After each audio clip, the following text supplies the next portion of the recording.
काय झालं, कंटाळलास?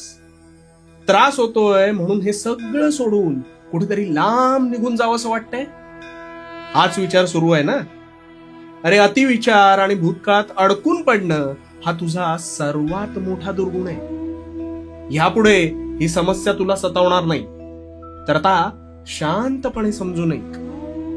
अरे वेड्या, या संसार रूपी जीवनात तुला साक्षात मानवाचा जन्म प्राप्त झालाय.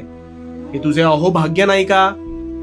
हा जन्म मिळवण्यासाठी प्रत्येक आत्म्याला प्रचंड झगडावं लागतं रे.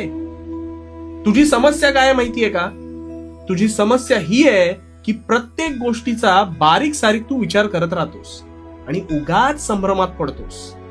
अरे भूतकाळ, ज्याच्या नावातच भूत आहे, ते घडलेल्या वाईट प्रसंगांसह तिथेच सोडलं पाहिजे. नाहीतर ह्याच भूतकाळातलं भूत तुझ्या मानगुटीवर बसून तुझा वर्तमान बेचिराग करेल. आणि तू आता तरी त्याच भूतकाळातल्या भूताला अतिमहत्व देतोयस आणि इथेच फसतोस. त्याने निव्वळ तुझा प्रत्येक सोनेरी दिवस जो आहे ना, तो वाया जातो. असं नाही का रे वाटत तुला? अरे जे होते, जे निभावणारे नव्हते, जे सोडून गेले, त्या आठवणी भूतकाळात जमा झाल्या.